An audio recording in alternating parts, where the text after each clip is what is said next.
সড়কের পাশে উন্মুক্ত স্থানে দীর্ঘদিন ধরে ফেলা হচ্ছে ময়লা আবর্জনা। এতে স্থানটি পরিণত হয়েছে ময়লার ভাগাড়ে। সড়কের পাশে এই ভাগাড় থেকে দুর্গন্ধ ছড়ানোয় অতিষ্ঠ হয়ে পড়েছে যানবাহনের চালক, পথচারী, স্কুল কলেজের ছাত্রছাত্রী সহ অফিসগামী মানুষ। নরসিংদী জেলা প্রতিনিধি মোহাম্মদ নাহিদ প্রধানের তথ্য ও ভিডিও চিত্র দেখুন ডেস্ক রিপোর্ট।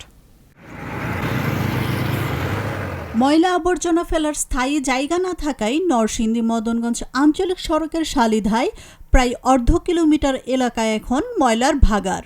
অপরিকল্পিতভাবে দিনের পর দিন পৌরসভা থেকে এসব ময়লা আবর্জনা ফেলায় জনদুর্ভোগ চরমে পৌঁছেছে। পথচারী ও পৌরবাসীর অভিযোগ, ময়লার ভাগাড় থেকে প্রতিনিয়ত বের হওয়া দুর্গন্ধ ও ধোঁয়ায় দূষিত হচ্ছে আশেপাশের পরিবেশ। প্রতিদিন কয়েক হাজার মানুষের চলাচলের এই সড়কে মুখে কাপড় বা নিঃশ্বাস বন্ধ না করে চলাচলের উপায় নেই। এতে স্বাস্থ্য ঝুঁকিও বাড়ছে। আমরা এই জায়গাটা আইতাম যাইতাম পারি না। আগে এক জায়গার মাঝে ময়লা আছে না, পুরাটা সরাইছে, দুর্গন্ধে অবস্থা খারাপ।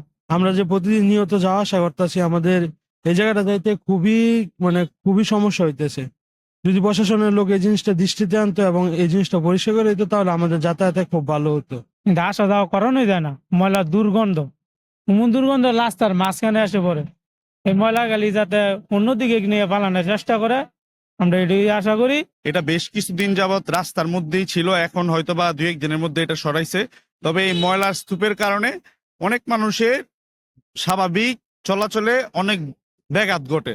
যে দুর্গন্ধ আর যে গন্ধ মানুষের বমি করে দেয়, বহুত মানুষ কলেরা মলেরা বহুত রোগ জীবাণু হয়। ভাই, নরসিংদী জেলা প্রশাসকের নিকট আমার আকুল আবেদন, অতি দ্রুত যেন এই রাস্তার পাশের ময়লা যেন অন্য কোথাও অন্যত্র সরিয়ে নেওয়া হয়, সেই ব্যবস্থা করা হোক। এদিকে নরসিংদী পৌর প্রশাসক বলছেন, পৌরবাসী ও সংশ্লিষ্ট এলাকাবাসীর সঙ্গে আলোচনা ক্রমে সুবিধামতো স্থান নির্বাচন করতে হবে। নতুন কোনো জায়গায় আমাদের ময়লা সরিয়ে নেওয়ার প্রয়োজন হয়, সেক্ষেত্রে তো বিকল্প জায়গা প্রয়োজন। আমরা এলাকাবাসী বা পৌরবাসীর সাথে বা সংশ্লিষ্ট এলাকাবাসীর সাথে আলোচনা ক্রমে তাদের সুবিধা বিবেচনা করে তাদের সাথে আলোচনা ক্রমেই আমাদেরকে সেরকম একটি সুবিধাজনক স্থান নির্বাচন করতে হবে। জনদুর্ভোগের কথা বিবেচনা করে সংশ্লিষ্ট কর্তৃপক্ষ অতি দ্রুত সময়ের মধ্যে একটি স্থায়ী ডাম্পিং স্টেশন স্থাপন ও রাস্তার পাশ থেকে ময়লার স্তূপ অন্যত্র সরিয়ে নেবেন, এমনটাই প্রত্যাশা স্থানীয়দের।